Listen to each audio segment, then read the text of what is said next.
We are speaking to Mr. Mike Wolers, Chairman of Performance Additives in Kuala Lumpur, Malaysia. Mr. Wolers, Performance Additives has achieved ISO at the U.S. facility. Can you update us on the business over the past 1 year? You mean in the U.S. or just in general? In general. In general. Well, I mean, the past 12 months, we were fortunate because the raw material costs have pretty much stabilized at a certain level, and that helped to maintain our overall cost and price level. And well, China is not really performing to expectation. In America, the tire business is a little bit down by 4-5%, but still, since we are serving a number of different industries, we have been doing reasonably well over the past 12 months. Still developing new customers, pushing our green products based on renewable resources in the market, and that helps a lot. What are the milestones achieved by the facility in the U.S. and in Malaysia? Well, I think the first milestone was that we almost started on time production. No, but the real milestone was they were in production for about 6 months, and then they achieved ISO certification, which is very important nowadays. Otherwise, you can't supply to any of the major customers. I think that was the biggest milestone right now. Other than that, everything is running fairly well there. You have recently appointed a distributor in Brazil. Is Performance Additives expanding its network and its business reach to other countries? Yes, but actually Brazil was the last white spot on the map. So far we cover almost every country, I guess with the exception of the Falkland Islands, which is not a country. But we're covering almost every country. Brazil was the last white spot, and it is very, very difficult to find reliable partners in Brazil, and that's why it took us so long. It's a very, very big market, very interesting market, and I must say we almost neglected it for too long. Has Performance Additives launched any new products recently? And if yes, what are the benefits or features of these products? Well, you know, new products, that's an old subject. You see, our R&D in the field of processing additives is pretty much market-driven.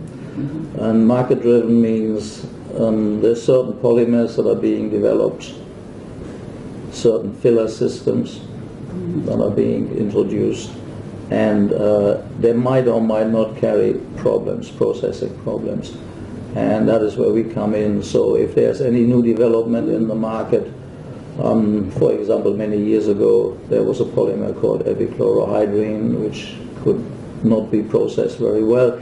That's where we come in. That's where we have to start thinking. Our R&D department has to start thinking about solutions with either existing or new products.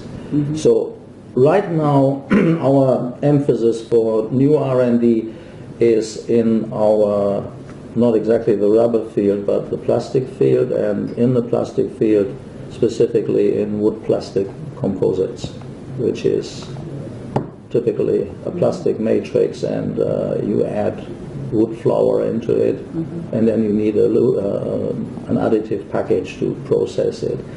And there we are doing things, the standard additive for WPC, wood plastic composite, is a lubricant, and what we are trying to do now, what we have done recently, we created products that have more than one function.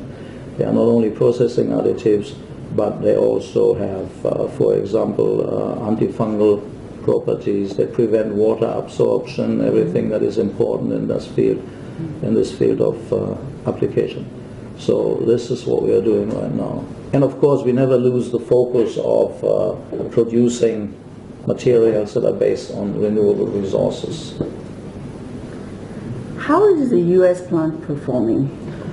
Well, right now we are running on about 50% capacity, which could be a little more. We were expecting 60, but as I was saying, there was a general slowdown, or not the expected growth in China, definitely a slowdown in Europe and in the United States, and that all affected the speed of growth in the US. On the other hand, we didn't want to run on 100%, obviously, so we have still a lot of space to grow in there. And don't forget the plant in the US, they produce only one product line, which, again, because our philosophy is that we go where the raw materials are, so we keep our carbon footprint relatively small. And one of the reasons why we basically went to the US is because for this particular product line, the base raw material is crude oil based, and it's much more readily available in the US than here. That's the reason why we started producing. So they're basically stuck with one product line, and the growth cannot be as fast as if you have like 40 or 50 different products. Okay. In your opinion, how is the market for specialty additives for plastics and rubber? Well, specialty additives, let's talk about processing additives, because that's what we are doing. Okay? There are only less than a handful of major players. Let's say, including us, maybe 3 that are really relevant in that business. And there is, if you look at the crystal balls that the wise men look into, and they talk about the growth in the rubber industry, yeah, there will be growth, but it will be very moderate. And so all of us, with 3 major players, we are trying to expand into industries or product lines that are at least related to what we are doing right now. Okay, and that is like I was mentioning WPC, wood plastic composite. There is a big market in the United States. There is a very, very fast growth in China. So this is where we are going. That is where we expect our main growth. Of course, on the other hand, you still have multinational tire companies investing in Asia, putting plants into Asia, Indonesia, China, Vietnam, basically all the big ones, regardless. They're all putting money in there, they're investing in new capacities, and so that is where we also expect some growth. Does Performance Additives have any other expansion plans? Well, not exactly in the production area. You see, right now we are strategically based in Malaysia because of the raw materials. The same applies for the plant in the United States. And we have a 3rd plant which we acquired in 2011 in Italy. So we are already on 3 continents. If we ever consider producing in Europe, which right now there's no need for that, we can serve that market pretty well from here. So if we ever want to produce in Europe, we could utilize the facility that we have in Italy.